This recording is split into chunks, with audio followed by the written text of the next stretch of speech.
Hello everyone. In this lecture, I am going to show you how to solve system of linear equations using iterative methods. In this chapter, we mainly focus on two methods. The two iterative methods are Gauss-Jacobi method and Gauss-Seidel methods.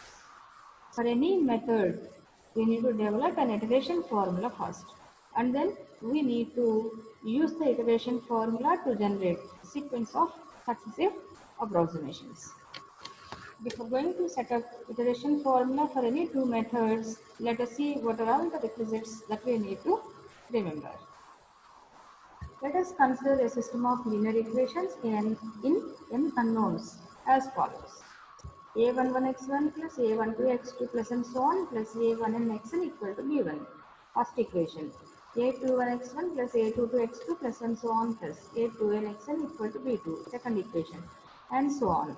An1x1 plus An2x2 plus and so on plus Annxn equal to Bn. This is the nth equation.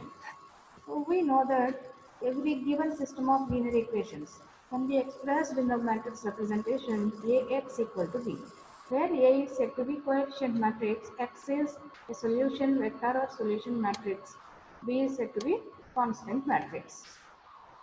Then the matrix A can be written as, the first row of A is the coefficients of all unknowns from the first equation. They are A11, A12 and so on, A1n.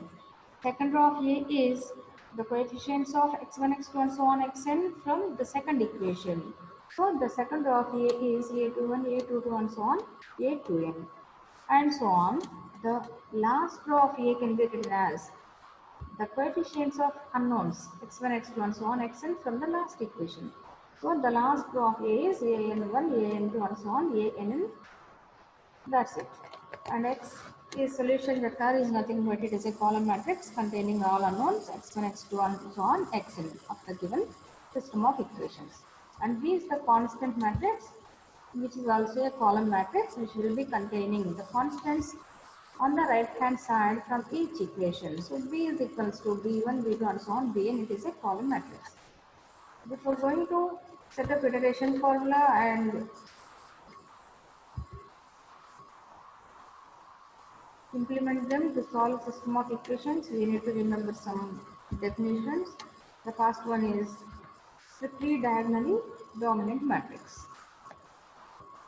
The matrix A of order n is strictly diagonal if strictly diagonally dominant if the absolute value of each entry on the main diagonal is greater than the sum of absolute values of the other entries in the same row. A is taken as of order n. So A will be containing n diagonal elements. They are A11, A22 and so on, Ann. So for each row, we must see that absolute of A11 means modulus of A11 is greater than mod A12 plus mod A13 plus and so on plus mod A1n. For the second row, the diagonal element mod A22 must be greater than mod A21 plus mod A23 plus and so on plus mod A2n. And so on for the last row, the diagonal element is Ann. So mod Ann must be greater than mod An1 plus mod An2 plus and so on plus mod An comma n minus 1. If this is true for each row of the matrix A, then A is said to be strictly diagonally dominant. Instead of greater than, if we can see show that mod A11 is greater than or equals to mod A12 plus mod A13 and so on plus mod A1n, and mod A22 is greater than or equals to mod A21 plus mod A23 plus and so on plus mod A2n and so on. For the last row, mod Ann is greater than or equals to mod An1 plus mod An2 and so on plus mod An comma n minus 1. Then the matrix A is said to be simply diagonally dominant. If equal to is not there, simply if it is only greater than condition is satisfied, then the matrix A is strictly diagonally dominant.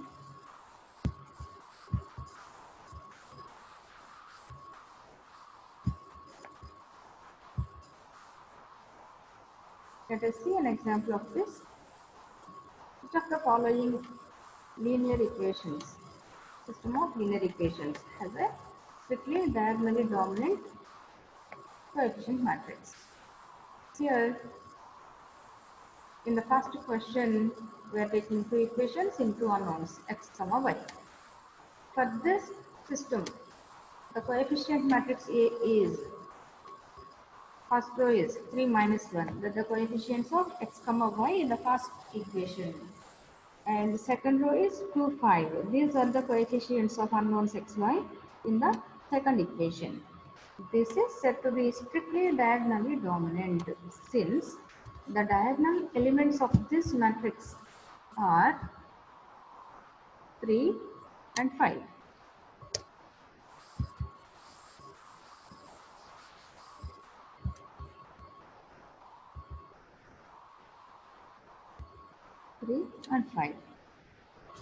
For the first row, diagonal element is mod 3, which must be greater than modulus of other elements in the same row. Other elements, here we have only one element. So mod 3 is greater than minus 1. That means 3 is greater than 1. This is true. Coming to the second row, 2, 5. Diagonal element is 5. So modulus of 5 is greater than modulus of 2. So it is nothing but 5 is greater than 2. Both the conditions are true. Hence, the matrix A is said to be strictly diagonally dominant. We are taking the second system. It is three equations with three unknowns. Let us write the coefficient matrix A. A is equals to 4, 2, 1. First row, 1. There is no y term. So 0, 1, 0, 2. Second row, and 3 minus 1, 1. Third row. Here the diagonal elements of A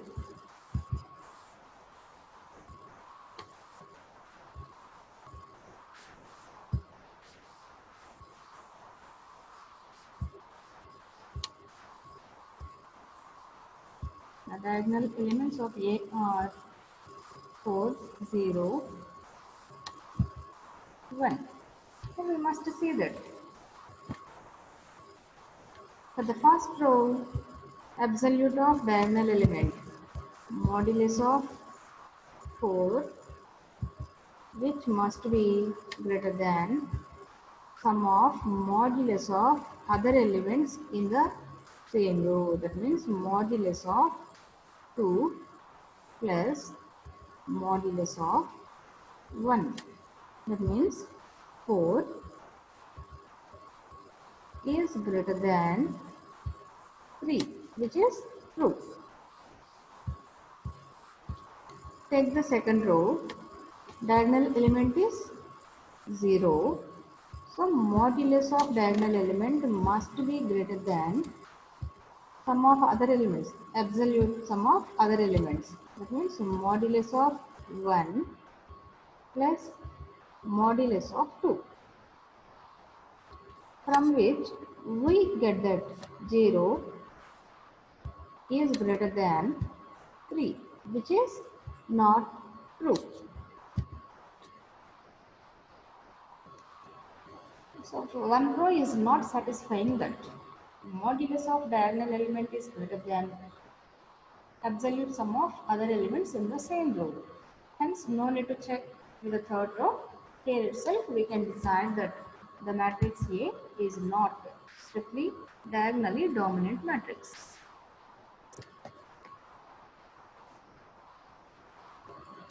But it can be made diagonally dominant by interchanging its rows.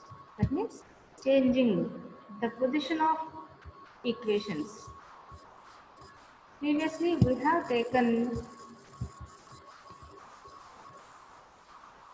from the first equation, the first row is taken. From the second equation, the second row is taken. From the third equation, third row is taken. But we want to rearrange the equations. That means interchanging the rows of A. So we kept A, the first row of A as it is, and then we are interchanging second and third rows. So that we should take the system as 4x plus 2y plus z equal to minus 1, and second equation should be as 3x minus 5y plus z equal to 3, and the third equation as x plus 2y equal to x plus 2z equal to minus 4, and then writing its coefficient matrix. The matrix is 4 2 1 first row, second row will be 3 minus 5 1, third row will be 1 0 2. Now we can check the condition of strictly diagonally dominant matrix. For this matrix A, you can see that modulus of 4 is greater than modulus of 2 plus modulus of 1. Nothing but 4 is greater than 3, which is true. For the second row, modulus of minus 5 is greater than modulus of 3 plus modulus of 1. That is nothing but 5 is greater than 4. This is also true. For the third row, the diagonal element is 2. So modulus of 2 must be greater than modulus of 1 plus modulus of 0. That means 2 is greater than 1. Hence, the matrix A dash is said to be strictly diagonally dominant. We are taking the coefficient matrix for the same system. The equations are not going to be changed, but we are just changing the position of equation. Initially, the coefficient matrix A, what we have taken for the given system as it is, then it is not diagonally dominant. But after shuffling the equations and rewriting the coefficient matrix A dash, the system has become strictly diagonally dominant system. Why we need to know this definition? What is its importance? Let us see that.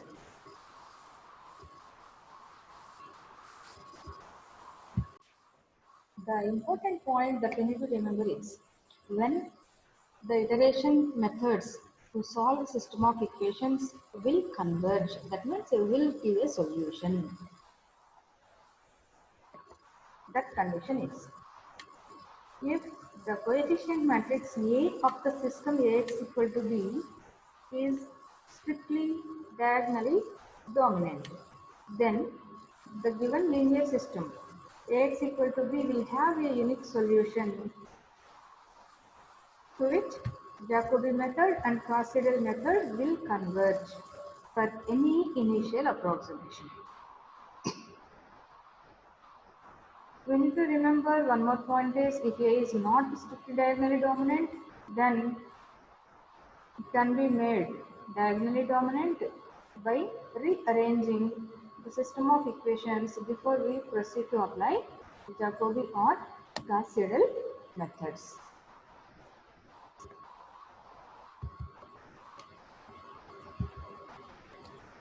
Let us see Jacobi method.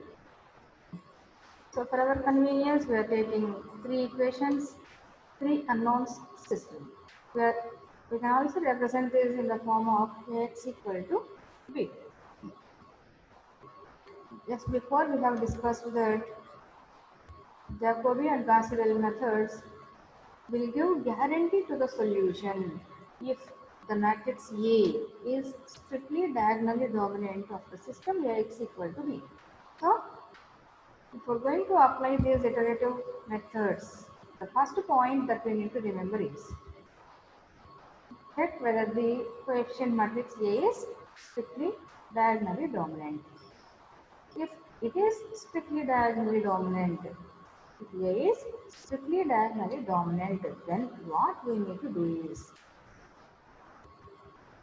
in the coefficient matrix A, the diagonal elements are A11,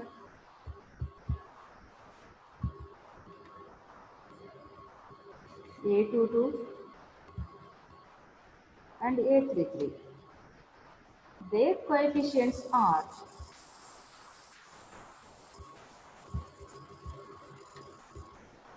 x, y and z. You need to write x from first equation, y from second equation, z from third equation. When we need to write, if the coefficient matrix A is strictly diagonally dominant. If we write like that, what we will get? A11x is equals to B1 minus A12y minus A13z.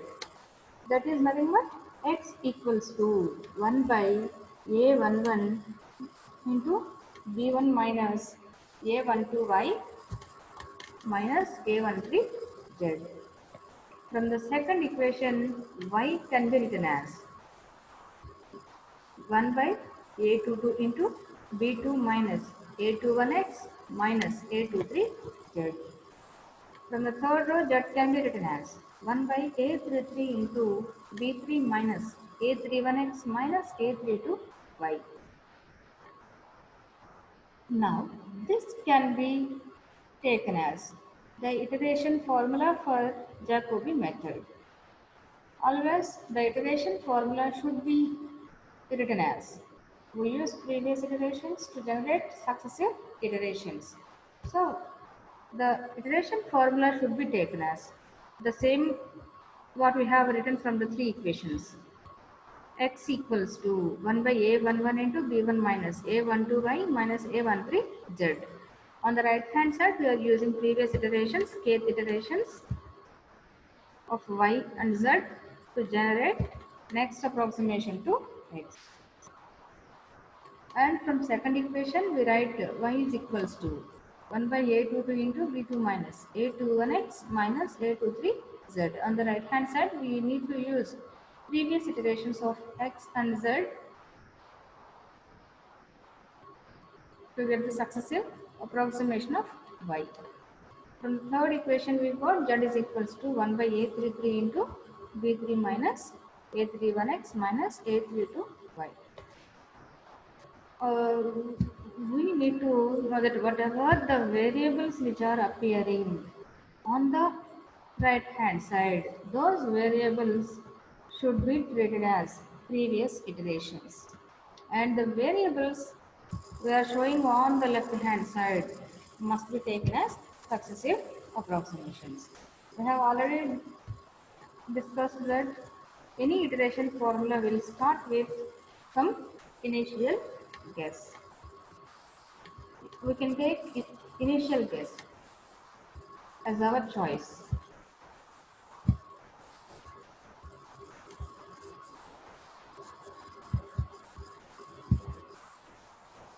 So the first point is checking A is diagonally dominant, and second point is writing the iteration formula, nothing but from the strictly diagonally dominant A, writing the coefficients of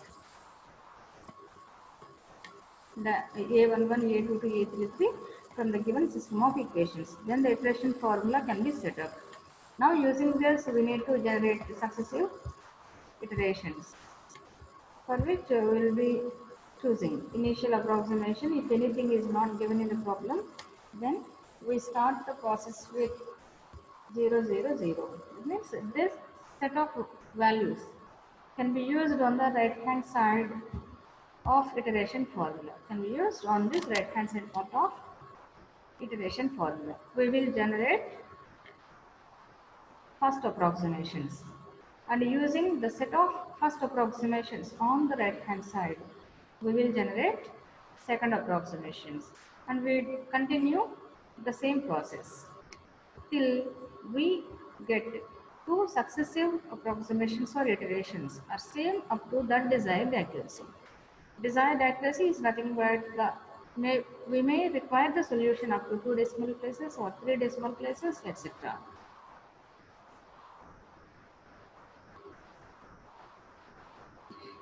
And Finally, we consider the last iteration as the required approximate value, approximate solution to the desired solution of given system. And let us see how to solve system of linear equations using this method.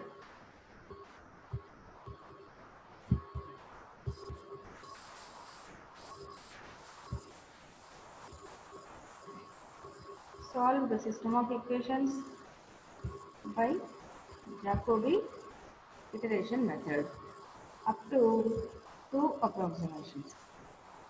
With respect to accuracy, we should find only two iterations.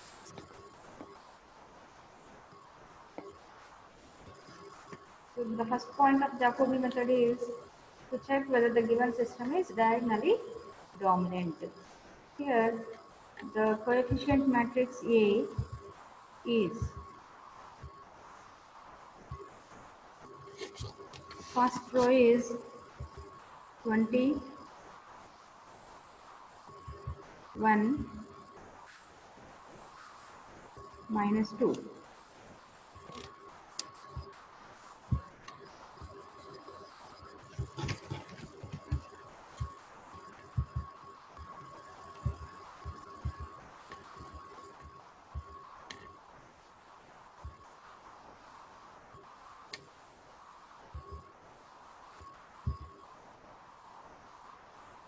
In second equation, the coefficients are 3, 20,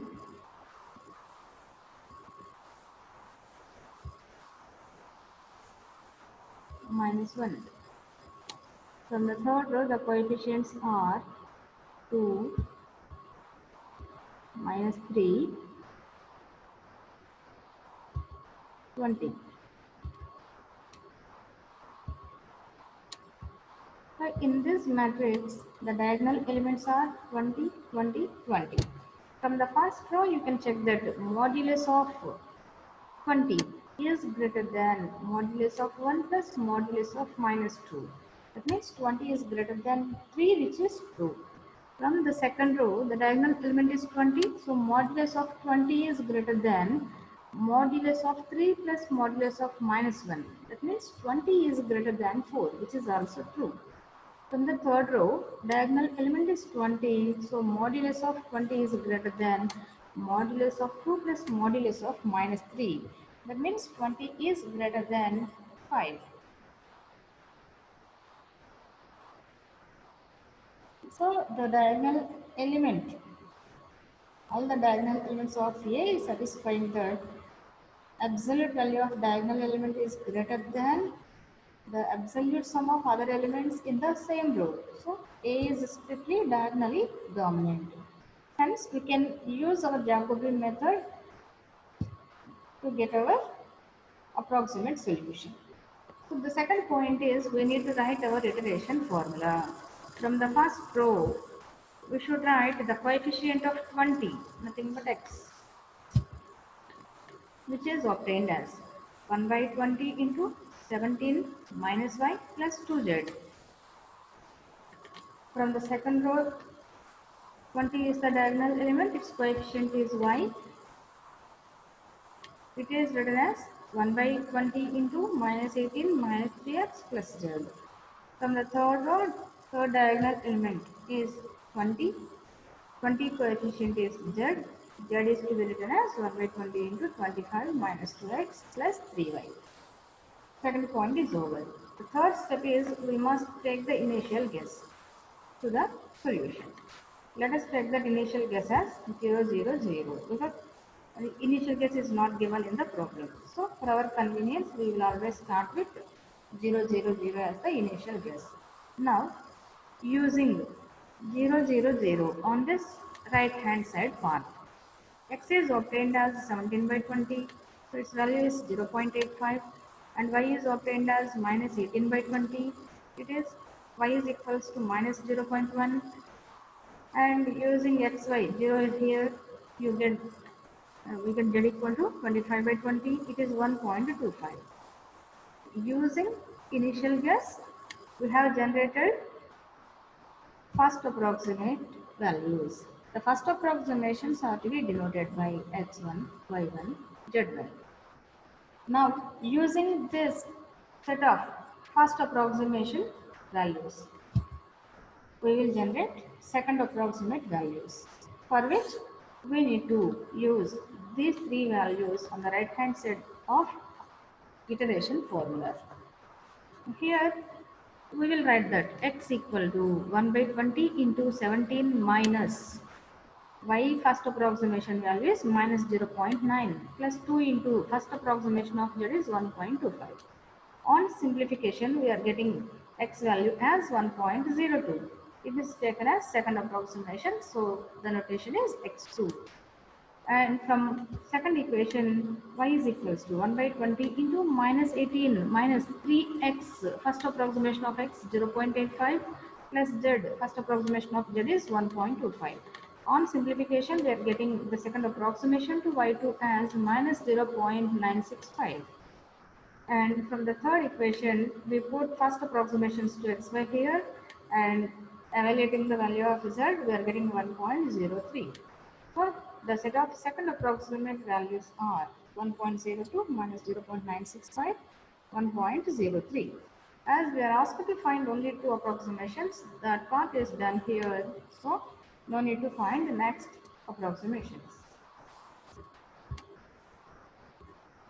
Let us see one more problem.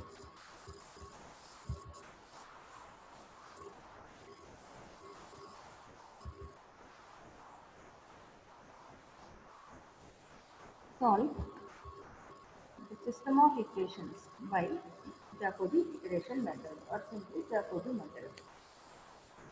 The first equation is 20x plus y minus 2z equal to 17, 3x plus 20y minus z equal to minus 18, 2x minus 3y plus 20z equal to 25. The first point is we need to check whether the coefficient matrix A is diagonally dominant. It is true. This we have already checked in the first problem. So we can write our iteration formula. The iteration formula is nothing but the coefficient of diagonal elements 20, 20, 20. That means we need to write x from first equation, y from second equation, z from third equation, like this.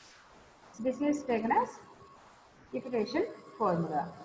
Now, using these three equations, we need to generate system of equations, for which the initial guess is required. It is always taken as 0, 0, 0.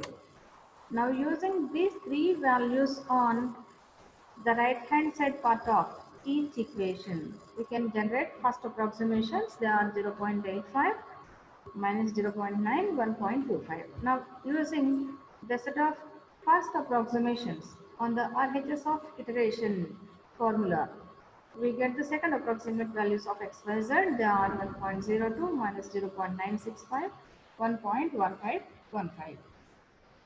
Now, continuing the same process, you can observe that fourth and fifth approximations are same up to 2 decimal place accuracy.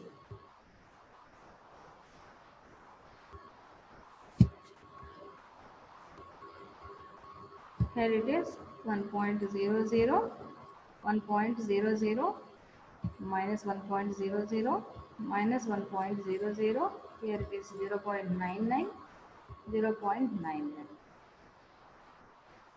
The accuracy must be same in the two successive approximations of x, y, z. So we are continuing the same process. The next approximation is obtained as 1.0000 and minus 1.40 and 1.40. It is very clear that these two successive approximations are very close to each other, and we can observe that all the x values are approaching to 0 and all the y values are approaching to minus 1, all the z values are approaching to 1. Hence, we can conclude our solution by stopping iteration process. So thus we give the conclusion as Fifth and sixth iterations are same, are almost same. Hence the solution will be x equal to 1, y equal to minus 1, z is equals to 1. Of course, this is the exact solution of a given system of equations.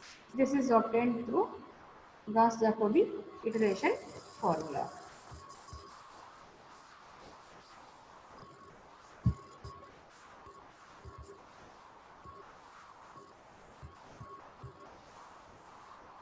Let us see Gauss-Seidel method in next lecture. Thank you.